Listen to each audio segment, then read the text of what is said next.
Let's shift focus again, everyone. And now back to the issues of election. It may be a bit early to say for sure if INEC is set for the conduct of the 2019 general elections, but it's certain that issues surrounding the elections are cropping up over and over again. Budget issues, electoral act issues, several issues. Joining me is the National Commissioner of INEC in charge of publicity, and also is also in charge of the southwestern state of Nigeria, Prince Solomon Soyebi. Thank you so much for coming on the program. Good evening, and thank you.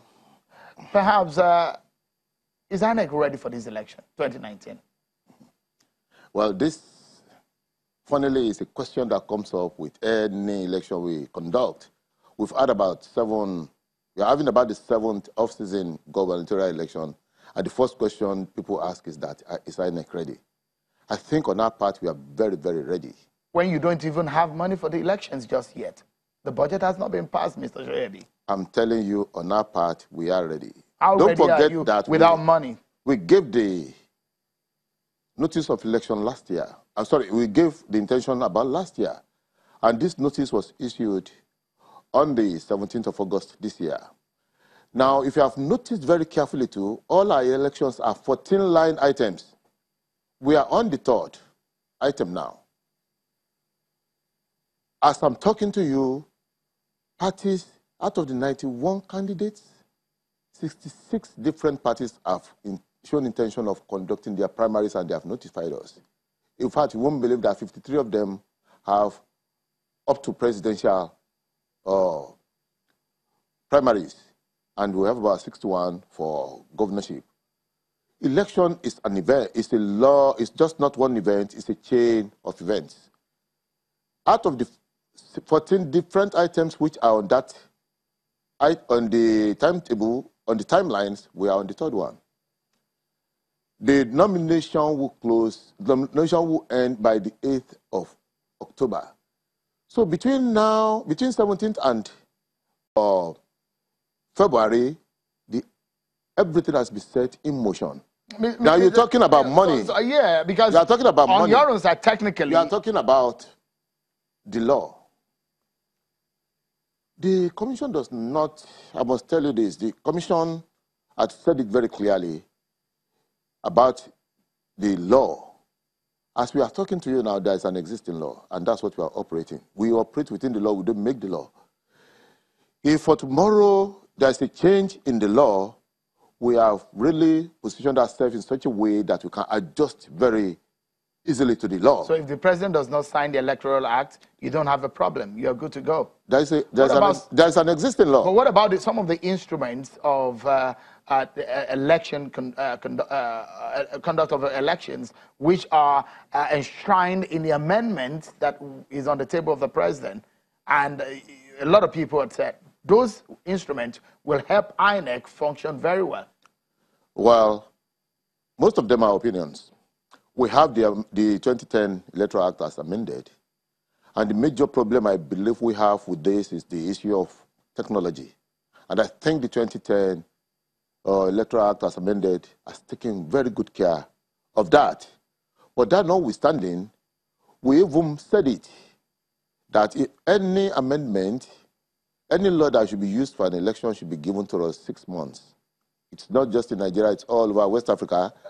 Now we have just about 159 days, which is less than 6 months. We have not had anything. If the law changes now, I assure you we can really adjust to it. Okay, I mean, I'm worried as a person who monitors the process of INEC and the elections, and is on the issue because there were reports today that the National Assembly may not resume as expected. Maybe they will resume in October. The budget of the commission is hanging. The 2019 elections monies, the guarantee for those monies to be released is still hanging. We are very, very conscious of the fact that time is very short too, as I'm talking to you. The major bottlenecks that will come across in terms of finances, we have tried as much as possible to abridge them. About 90% of the problems we have with finances will come from this procurement. And I'm assuring you that the major headaches in procurement have been crossed by the commission as I'm talking to you. We are very much aware of the impediments this will cause the election. We are very proactive. Don't forget that we gave this 16th of February, more than 1 year ago, we gave that notice, and we were working very assiduously overnight, day in, day out, to make sure that we stick to our timelines. We are very mindful, because especially with our EPP, we know where we should be now. The only bottleneck we really have now is just the release of the money. Most of the things could be achieved even if money is released, but the bulk of finances is just the procurement. That should send some shivers down the spine of a lot of Nigerians who are concerned about the electoral process. But we'll take a moment. When we come back, the INEC top official is still with us, and we'll be looking at the 2019 election. The heat is on, and the frenzy is here. We'll talk more about INEC's preparation and a host of others. Join us again, everyone. Thank you so much. We approach the home stretch of the program, and the issues of elections 2019 get our attention. Top official from INEC and INEC National Commissioner Prince Solomon Soyebi has been talking to us on the program. Thank you so much. Let's use the few minutes that we have left to talk about Osun State and preparations. Interesting that you are directly in charge of that election as a national commissioner. The issues of vote buying becomes a very big concern for a lot of people. And we know by law, INEC is handicapped in terms of what you can do to those who you find buying or selling votes. What else are you going to do on election day? In fact, we are working very seriously to make sure that this issue of vote buying or selling, as the case may be, at least does not play any role at all in Osun State. How do you want to do that? The chairman has said it very loudly, very clearly, that we intend to make a very loud statement.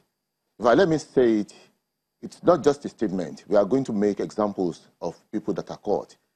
In Osun, we had a meeting with the stakeholders, and we told them that we are not advising them. We are promising them that anybody that was caught would not be spared. This time around, we are going to name people. We are going to label people by names. There is not going to be any anonymous treatment of anybody that is caught. I will make sure that we pursue some of these things to a very logical end. Now, you're asking of how we'll prevent it. We have just about 14 days to Osun gubernatorial elections. As we are planning, I'm sure our customers, the parties who are they are planning with us. Strategically, we will not divert some of the things we have put in place for them, because that's the way of them, allow them to get off the hook. But I want to assure you that there are very strategic movements in Osun to prevent, not just prevent vote buying, even arresting, and then, of course, trying to prosecute. It's so strategic that will not allow people to know what we're planning. There is one important part of the election, some of the inventions that you put into the electoral process, and that is the issue of the electronic transmission of result. We didn't see that play out as much in Ekiti. Would that play a major role? Are we going to see that happening in in Osun? Because Osun is going to be the major last elections before 2019 elections. It played a significant role in Ekiti. But the problem we had is that we are still piloting this particular process. We have not really come out in our guidelines to talk about it as being a major determining factor of transmission. We are piloting it, and that will be the 6th election where we'll pilot it. Now, it's going to play a major role in Osun too.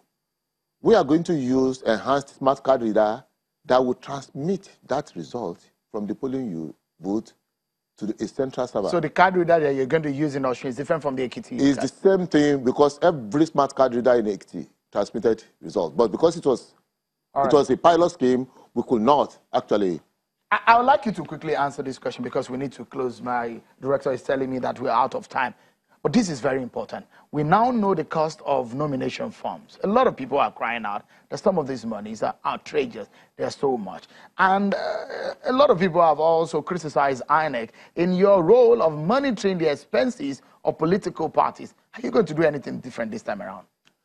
Let me tell you this. The nomination of a candidate with every component of it. The form, the fee is a purely internal affair of the party. We don't interfere in their affairs. But when it comes to party campaigns, if you breach the law, we will act. Okay. So we don't intervene in their internal affairs. Some of them have said they will give funds to people free, but all we are just saying is that parties should just conduct their primaries according to their laws. They make the laws, we do not make the laws for them. All right. Mr. Solomon Soyebi, it's been a pleasure talking to you and hearing from you your preparations for the 2019 election. Thank you very much. And I wish you the very best in Osun and the 2019 election. Prince Solomon Soyebi is a National Commissioner of INEC in charge of voter education and publicity, also in charge of the Southwestern states. That's our show today, everyone. Many thanks for watching. I'm Shion Kimbale. Bye-bye.